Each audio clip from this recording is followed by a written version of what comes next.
Ezekiel chapter 3. He said to me, O mortal, eat what is offered to you. Eat this scroll, and go, speak to the house of Israel. So I opened my mouth, and he gave me the scroll to eat.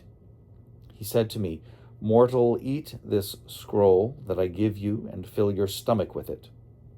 Then I ate it, and in my mouth it was as sweet as honey. He said to me, Mortal, go to the house of Israel and speak my very words to them, for you are not sent to a people of obscure speech and difficult language, but to the house of Israel. Not too many peoples of obscure speech and difficult language, whose words you cannot understand. Surely if I sent you to them, they would listen to you. But the house of Israel will not be willing to listen to you, for they are not willing to listen to me, because all the house of Israel have a hard forehead and a stubborn heart. See, I have made your face hard against their faces, and your forehead hard against their foreheads.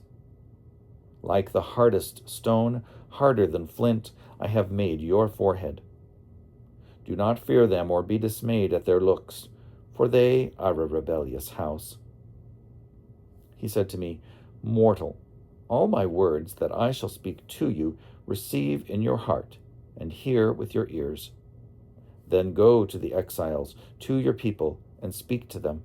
Say to them, Thus says the Lord God, whether they hear or refuse to hear. Then the Spirit lifted me up, and as the glory of the Lord rose from its place, I heard behind me the sound of loud rumbling.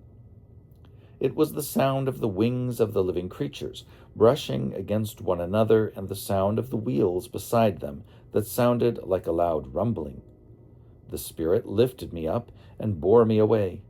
I went in bitterness in the heat of my spirit, the hand of the Lord being strong upon me. I came to the exiles at Tel Abib, who lived by the river Kebar, and I sat there among them, stunned for 7 days. At the end of 7 days, the word of the Lord came to me, Mortal, I have made you a sentinel for the house of Israel.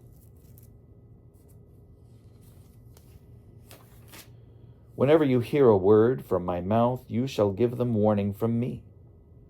When I say to the wicked, You shall surely die, and you give them no warning and do not speak to warn the wicked from their wicked way in order to save their lives, those wicked persons shall die for their iniquity. But their blood I will require at your hand. But if you warn the wicked and they do not turn from their wickedness or from their wicked way, they shall die for their iniquity, but you will have saved your life. Again, if the righteous turn from their righteousness and commit iniquity, and I lay a stumbling block before them, they shall die. Because you have not warned them, they shall die for their sin, and their righteous deeds that they have done shall not be remembered, but their blood I will require at your hand.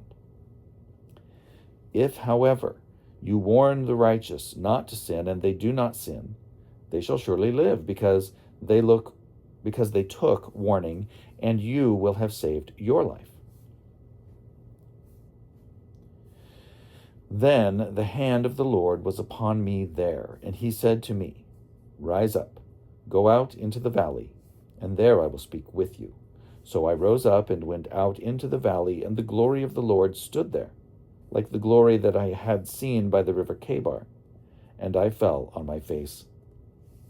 The Spirit entered into me and set me on my feet, and he spoke with me and said to me, Go, shut yourself inside your house. As for you, mortal, cords shall be placed on you, and you shall be bound with them, so that you cannot go out among the people.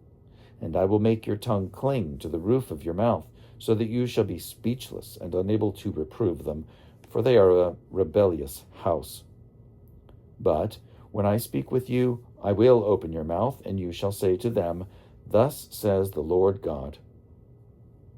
Let those who will hear, hear, and let those who refuse to hear, refuse, for they are a rebellious house.